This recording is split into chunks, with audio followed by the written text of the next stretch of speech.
Bismillahirrahmanirrahim. Assalamualaikum warahmatullahi wabarakatuh. Kaifahalukum anak-anak Ustadz? Semoga dalam keadaan sehat walafiat dan dalam rahmat Allah Azza wa Jalla. Amin ya rabbal alamin. Baiklah, pada hari ini sebelum kita mulakan pertemuan yang berbahagia pada hari ini, kita buka dulu ya dengan lafaz basmalah. Bismillahirrahmanirrahim.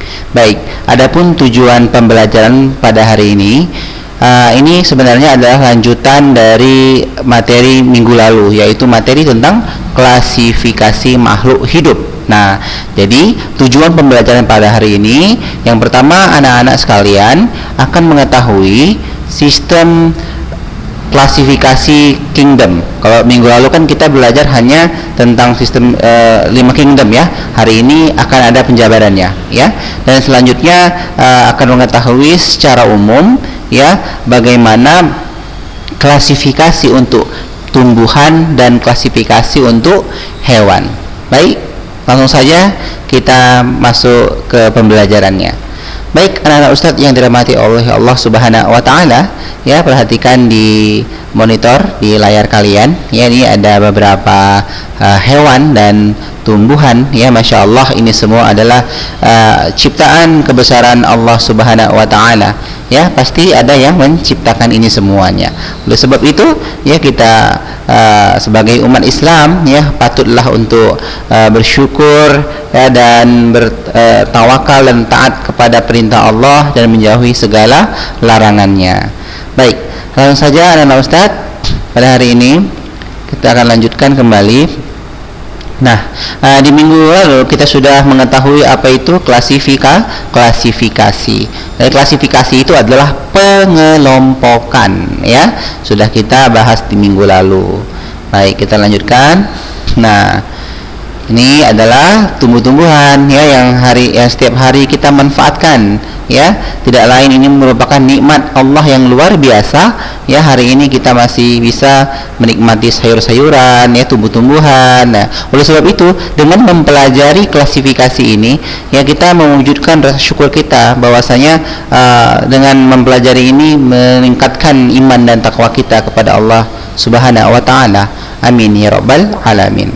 Baik, nah tentang proses klasifikasi ya, kalau minggu lalu kita sudah memahami secara umumnya, ini hari ini kita insya Allah akan bahas lebih detail lagi, yaitu proses klasifikasi. Nah, makhluk hidup dikelompokkan berdasarkan persamaan dan perbedaannya.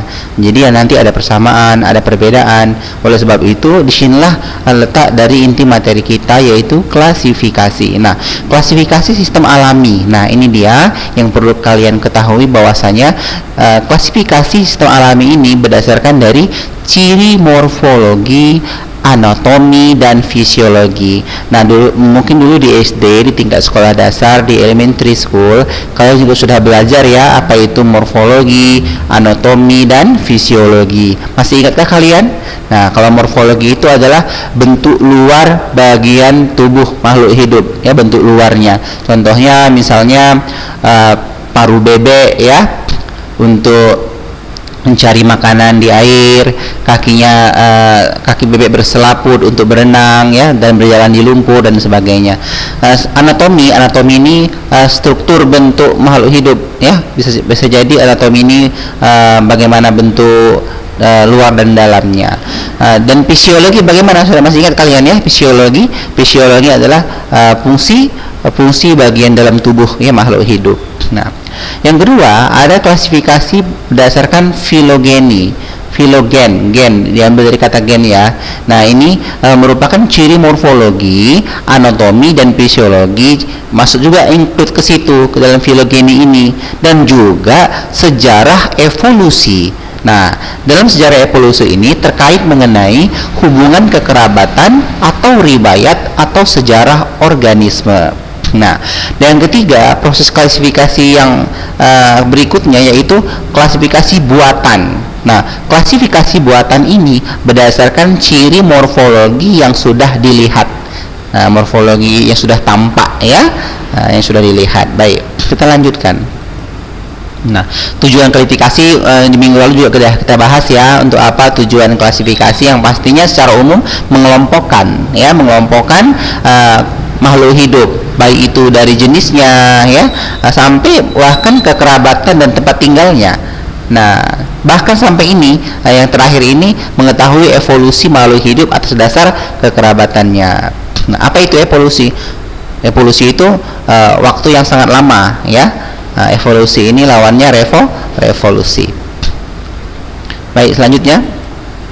Nah, dasar klasifikasi makhluk hidup ya ada 4, yaitu berdasarkan ukuran tubuh, lingkungan tempat hidup, manfaat, dan jenis makanannya.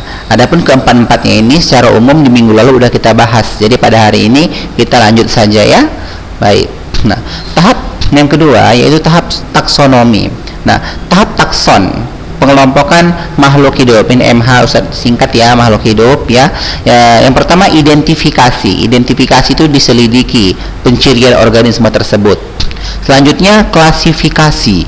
Nah, klasifikasi tadi udah pengelompokan ya, penyusunan organisme dalam takson. Ini takson ya.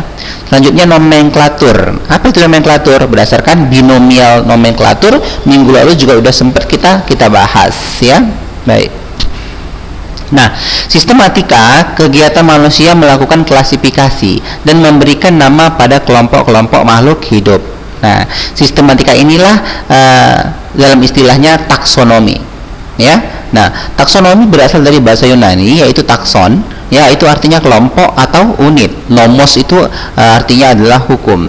Jadi, taksonomi adalah cabang ilmu biologi yang bertugas mengadakan identifikasi semua makhluk hidup, baik yang sekarang masih ada maupun yang pernah ada, ya. Baik. Nah, ini tingkat takson minggu lalu udah kita hafal ya. Anak-anak Ustaz semua udah paham kan? Sudah hafal tingkat takson tumbuhan dan hewan, ya. Nah, singkatannya apa? Masih ingat? DECOP GS ya. Divisi kelas ordo, family, genus, spesies. Sedangkan untuk hewan, beda antara hewan dengan tumbuhan hanya di divisi dan filumnya saja. Selanjutnya beda, sama ya, sama maksudnya. Baik. Ini sudah kita bahas minggu lalu. Nah, ini perkenalkan ya, minggu lalu sebenarnya ada kita bahas juga, yaitu tentang Carolus Linnaeus. Ini bapak taksonomi ya. Nah, jadi klasifikasi sistem alaminya sudah kita bahas tadi, yaitu morfologi, anatomi, dan fisiologi. Sedangkan klasifikasi sistem filogeninya yaitu ditambah dengan sejarah, evolusi, dan yang terakhir klasifikasi sistem buatan, yaitu morfologi yang mudah diamati. Nah, kita lanjutkan. Nah, ini sudah kita bahas ya untuk klasifikasi tumbuhan, DECOP GS-nya di minggu lalu sudah kita bahas. Nah, ini contoh tingkatan takson macan tutul, contoh ya. Nah, ini minggu lalu belum sempat dibahas, makanya hari ini akan Ustaz berikan contoh ya. Misalnya macan tutul, pernah lihat ya macan tutul ya?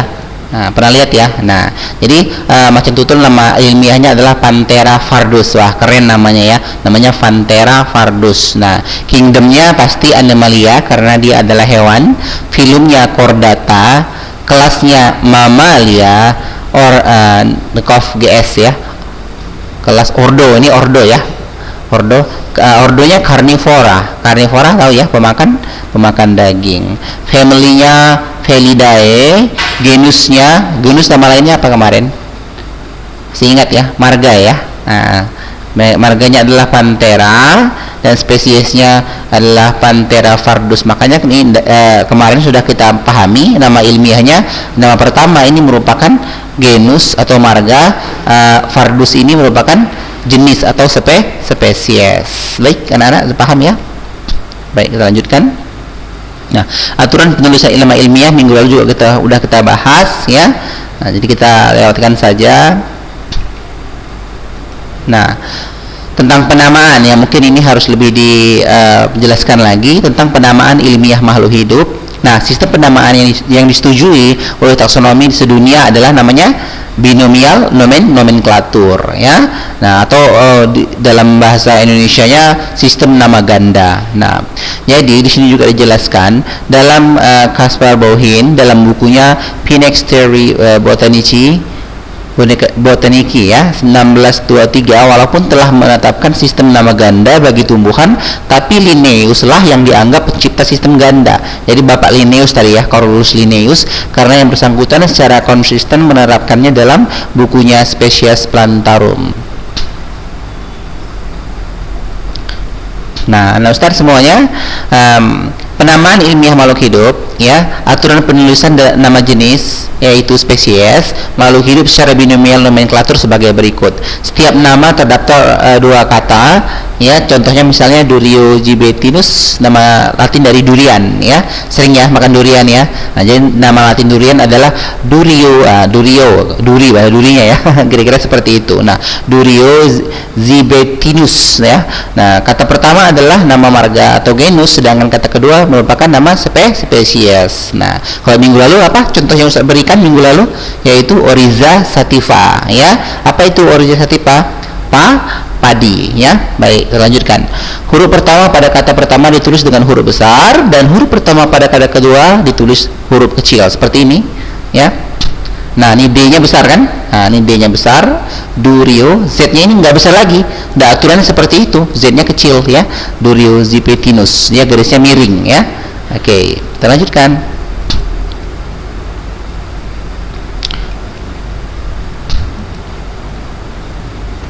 Nah, yang keempat selanjutnya, kedua kata harus dicetak miring atau digaris bawahi. Jadi kalau yang tadi digaris miring ya, kalau tidak garis miring juga boleh tegak tapi dia digaris bawahi. Jika nama hewan atau tumbuhan lebih dari dua kata, maka kata kedua dan seterusnya disatukan atau ditulis dengan tanda penggandeng ya, misalnya seperti ini, Hibiscus rosa. Nah, jadi kalau dia lebih dari dua berarti ada penggandengnya, sinensis. Nah pada tumbuhan tidak boleh merupakan tautonim, yaitu nama yang terdiri dari dua kata yang persis sama atau hampir sama, seperti misalnya linaria. Nah itu tidak boleh ya. Aturan ini tidak berlaku pada pemberian nama hewan. Contohnya Pangasius itu nama dari lele dumbo. Nah sistem klasifikasi mengenai jenjangnya, yaitu setiap tumbuhan itu sudah terdaftar. Jadi sebenarnya ini hanya sebagai apa ya, contoh ya, misalnya di sini ada apa ini, tahu ya ini apa? Hewan pasti ya. Kalau yang ini adalah tumbuhan. Minggu lalu sudah kita bahas, jadi kita lewatkan saja. Nah contoh spesies dari genus Panthera ini tadi yang macan tutul tadi ya. Nah persamaan ciri-ciri yang dimiliki oleh ketiga spesies hampir mirip dengan apa dia? Singa hampir mirip ya. Sama apa lagi? Harimau ya. Kenal ya dengan tiga makhluk ini ya. Nah, sering tahu ya. Nah jadi bagaimana dengan sistem filogeni tumbuhan? Nah dalam filogeninya misalnya nih ya, Bryophyta nama lain dari lumut daun ya. Tumbuhan berpembuluh misalnya paku-pakuan ya, Gymnospermae misalnya Pinus. Nah Angiospermae misalnya teratai. Tumbuhan berbunga, tumbuhan berbiji yang pertama. Dan ini adalah satu kesatuan yang mereka ini adalah dalam dunia tumbuhan atau plantae.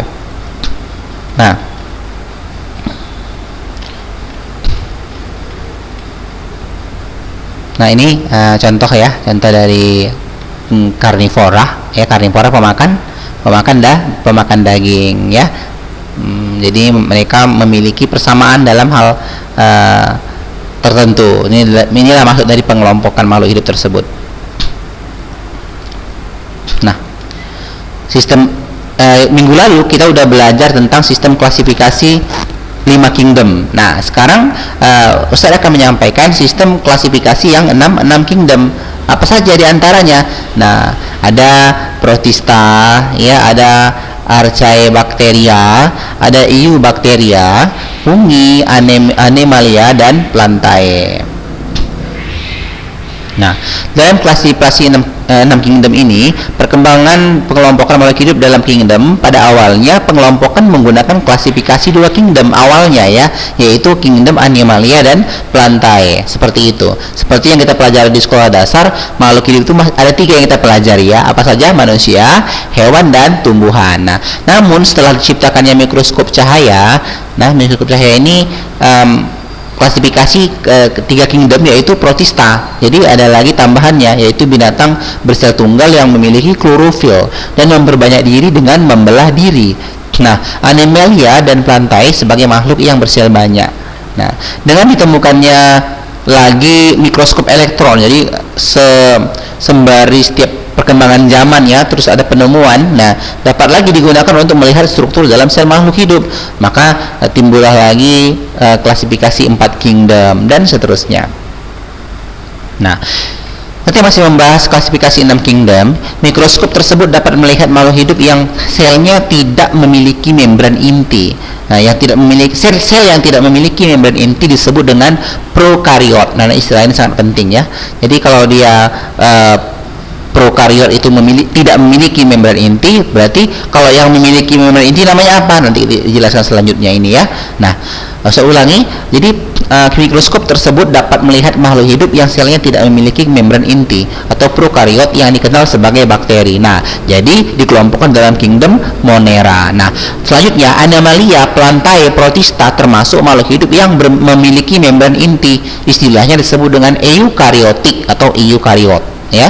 Nah, klasifikasi 4 kingdom tersebut terdiri dari Monera, Animalia, Plantae, dan Protista. Kalau ini untuk sistem 4 kingdom. Apa saja? Monera, Animalia, Plantae, dan Protista. Kalau yang klasifikasi 5 kingdom terdiri dari 1 fungi, Monera, 2, 3 Animalia, 4 Plantae, dan yang kelima adalah Protista. Ini minggu lalu ya, udah kita bahas di sistem secara umum untuk 5 kingdomnya. Nah, kita lanjutkan. Nah, jadi apa-apa saja untuk klasifikasi 6 kingdom. Nah, ini ya, Archaebacteria, Eubacteria, ya termasuk Monera ya, Protista, fungi, Plantae, dan Animalia.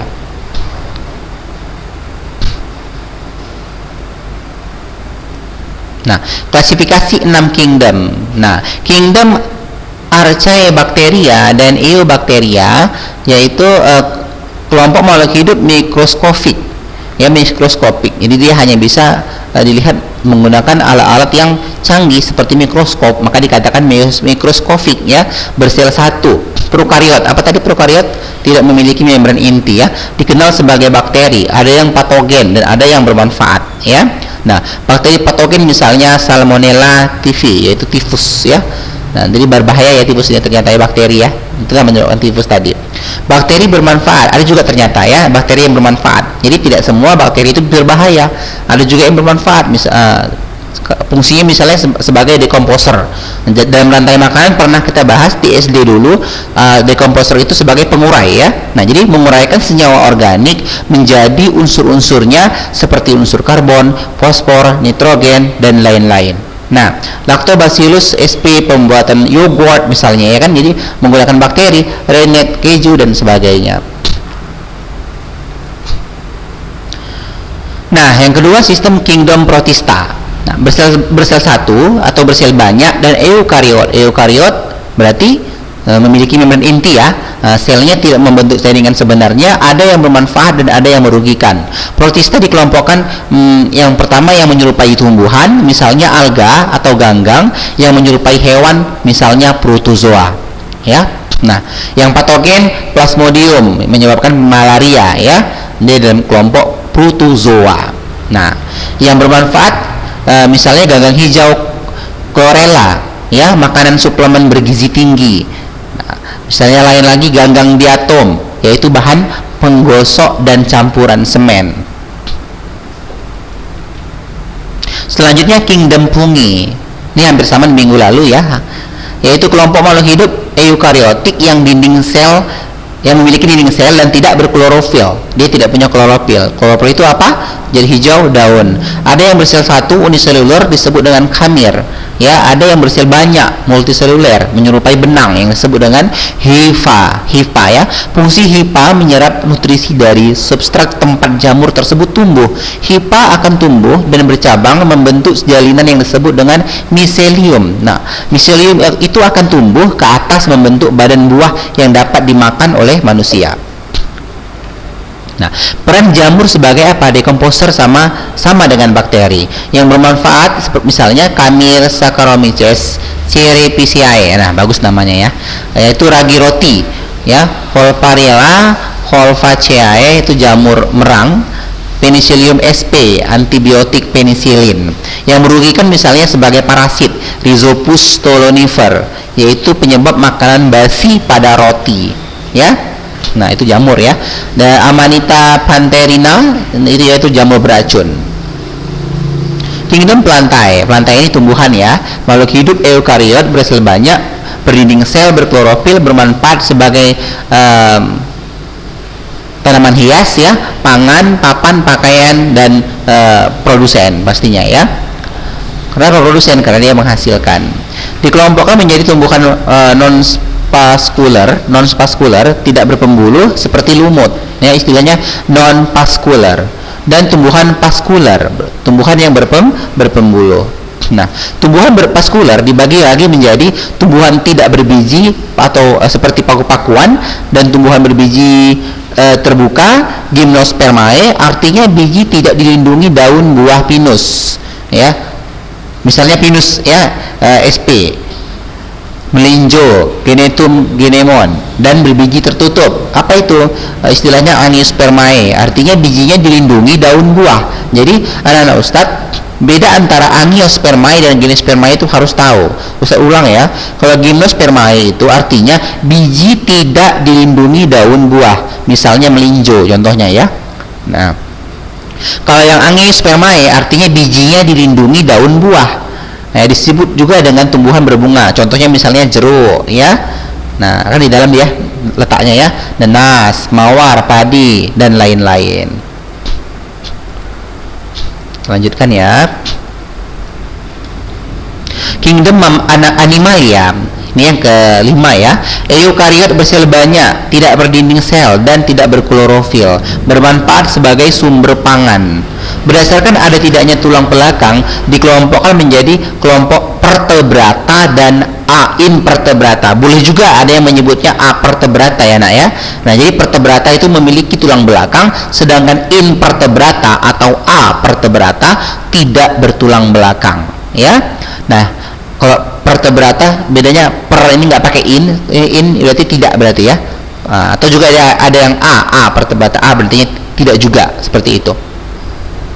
Kelompok vertebrata terdiri dari 6 kelas. Nah, kelas yang pertama yaitu ikan bertulang rawan, namanya Chondrichthyes ya.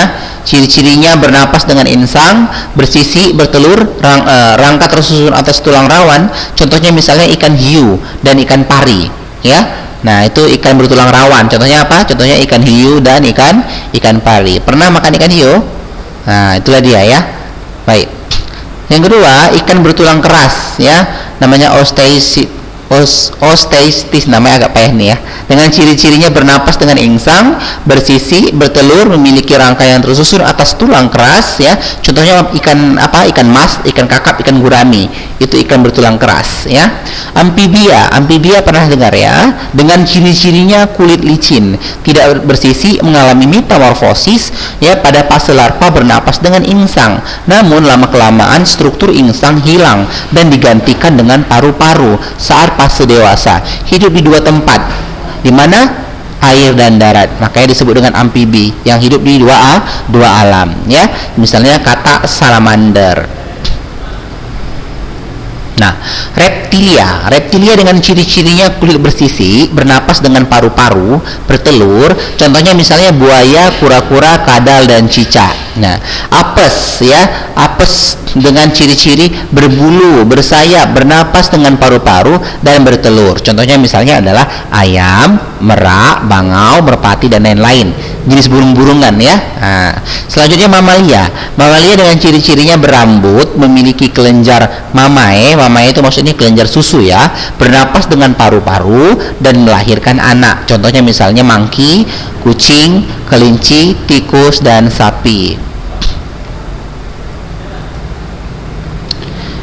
Nah, kingdom fungi ya, kelompok makhluk hidup. Tunggu sebentar ya. Kok sampai sini lagi kita nih kelewatan ya. Afan ya. Kok terulang lagi ini. Nah, baik, anak Ustadz, terkait mengenai kingdom ini memang pembahasannya agak banyak ya, tapi jangan khawatir bahwa karena apa? Karena sebenarnya materinya yang itu saja. Jadi ini usah ulang-ulang lagi ya. Baik. Nah, tadi sudah ya. Nah, ini juga sudah. Oke. Ini mamalia tadi ya. Ini juga sudah ya. Nah, kita lanjutkan. Kelompok invertebrata terdiri dari beberapa film, yaitu film ada 8 ya. Yang utamanya ada 8, yaitu porifera dengan ciri-ciri sebagai berikut: tubuh-tubuh berpori-pori, maka dikatakan porifera. Misalnya hewan spons ya, contohnya Spongia ya, Hippospongia, Cnidaria ya, yaitu Coelenterata ya. Jadi bahasa-bahasa seperti ini mungkin anak Ustaz baru dengar ya, Coelenterata ya, dengan ciri-cirinya sebagai berikut: tubuh berongga, memiliki fase polip, dan medusa memiliki tentakel yang memiliki sel penyengat, contohnya ubur-ubur, hidra, anemon laut. Nah, selanjutnya Platyhelminthes, yaitu cacing pipih dengan ciri-cirinya sebagai berikut: tubuhnya pipih, contohnya Planaria sp, cacing hati, Fasciola hepatica, dan cacing pita, Taenia sp. Nematelminthes, cacing gilik dengan ciri-cirinya sebagai berikut: tubuhnya bulat panjang dengan ujung runcing, contohnya cacing tambang ya, cacing perut. Nah, Annelida, cacing gelang, nama lain cacing gelang ya, dengan ciri-cirinya sebagai berikut: tubuhnya bersegmen, contohnya cacing tanah. Jadi cacing tanah itu termasuk cacing Annelida ya. Baik. Selanjutnya yang keenam, moluska dengan ciri-ciri sebagai berikut: tubuhnya lunak, ada yang dilindungi dengan cangkang, ada yang tidak. Misalnya apa? Kerang ya, termasuk moluska itu. Bekicot, cumi-cumi, gurita termasuk moluska. Arthropoda dengan ciri-cirinya sebagai berikut: kakinya bersegmen atau berbuku, misalnya laba-laba. Laba-laba termasuk arthropoda. Echinodermata dengan ciri-cirinya sebagai berikut: rangka dalam berduri yang menembus kulit, memiliki kaki ambulakral yang berfungsi untuk pergerakan dan sebagai alat pengisap. Contohnya misalnya bintang laut, lili laut, bintang ular, bulu B2, bulu babi Ustaz bilang ya, teripang ya. Nah, ini termasuk dari Echinodermata. Nah, sistem klasifikasi 5 kingdom udah kita bahas minggu lalu ya, jadi nggak perlu kita bahas lagi. Nah, jadi sistem 4 kingdom dicetuskan oleh siapa? Ternyata ada 4 kingdom oleh siapa? Yang tadi udah kita bahas di awal ya, yaitu Robert Whittaker ya. Atas dasar apa? Atas dasar dia melihat ada makhluk hidup yang inti selnya tidak memiliki membran, prokariotik, misalnya bakteri dan ganggang hijau biru. Nah, kingdom Monera. Yang pertama, kingdom Monera terdiri atas bakteri dan ganggang biru ya, Monera. Misalnya bakteri dan ganggang biru. Kingdom Monera ini berciri-ciri inti selnya tidak terselubung atau prokariot. Dia termasuk prokariot ya. Apa tadi prokariot? Tidak memiliki membran inti dan tubuh bersifat uniseluler dan atau multiseluler. Kingdom Fungi ini dia ya, sebagian besar sudah kita bahas di minggu lalu. Jamur, bantai ya, juga sudah kita bahas, ada lumut, paku, dan tumbuhan biji. Kingdom Animalia juga sudah kita bahas tadi ya, dari porifera sampai arthropoda. Nah, ada juga sistem 3 kingdom. Nah, tadi sudah kita bahas sistem 6 kingdom, 4 kingdom ya, 2 kingdom, ini 3 kingdom ya. Ada 3 kingdom. Siapa ahlinya? Ahlinya bernama Ernest Haeckel ya, mengklasifikasikan makhluk hidup menjadi 3 kingdom. Apa saja? Kingdom Monera ya, udah kita bahas. Kingdom Plantae dan Kingdom Animalia. Kalau itu sistem 3 kingdom. Nah, dan yang ini ada sistem 2 kingdom ya, yaitu Bapak Aristoteles ya, yang mencetuskan sistem 2 kingdom, yaitu hanya Kingdom Plantae dan Kingdom Animalia ya. Kalau secara umum ya, yang udah kita bahas ini dia. Kalau Kingdom Plantae itu udah kita bahas sekarang, yang tadi barusan kita bahas ya, ada tumbuhan berpembuluh dan yang tidak berpembuluh. Nah, apa bedanya? Misalnya ya, tumbuhan tidak berbulu itu adalah lumut. Ini udah kita bahas minggu lalu, tapi umumnya saja ya. Ini misalnya Bryophyta, itu lumut daun, Hepatophyta, lumut hati ya, dan lumut tanduk. Tumbuhan berbulu contohnya apa? Paku dan tumbuhan berbiji. Nah, jadi selain lumut berarti paku dan tumbuhan berbiji ini adalah tumbuhan berpembuluh ya, paham ya? Ini adalah skemanya. Kingdom animalia hewan ya, tadi udah kita bahas secara umum. Ini adalah skemanya. Kingdom animalia ada invertebrata dan vertebrata ya. Nah, jadi invertebrata itu sudah tahu tadi ya, tidak memiliki tulang punggung ya. Oke. Sedangkan vertebrata memiliki tulang punggung ya. Baik, masya Allah. Sudah kita bahas semua kan hari ini kan? Ada puas semua ya, ada paham ya. Nah, agar lebih paham lagi nanti anak-anak Ustadz bisa nanti melihat melihat video ini selanjutnya. Jadi sebagai penutup anak-anak Ustadz ya, ini sebelum kita tutup ada identifikasi determinasi, ada namanya kunci dikotom. Ini nanti anak Ustadz bisa ringkas ya, yaitu daunnya daun tunggal, daun majemuk ya. Nah, bisa dilihat identifikasi determinasi ini ingatan, bantuan orang lain, spesimen acuan, pustaka dan komputer. Tujuannya mengetahui nama jenis suatu organisme yang digunakan untuk kunci identifikasi. Nah, jadi kita lanjutkan terakhirnya apa nih? Nah, jadi ini soalnya ya. Soalnya mana Ustaz tunggu jawaban soalnya ya. Seperti biasa difoto dan dikirimkan ke nomor Ustadz 081370448336 ya. Nomor 1, 2 dan 3. Ini dia soalnya ya. Silakan dikerjakan. Mudah-mudahan bermanfaat. Barakallahu fikum. Sekali lagi kalau jika ingin memahami lagi boleh lihat lagi video ini. Atau jika ingin minta materi ini boleh nanti Ustaz share via WhatsApp yang ingin ya. Bagi yang buat catatan silakan buat catatannya, ringkasannya, dan Ustaz tunggu jawabannya. Jazakumullah khairan. Assalamualaikum warahmatullahi wabarakatuh.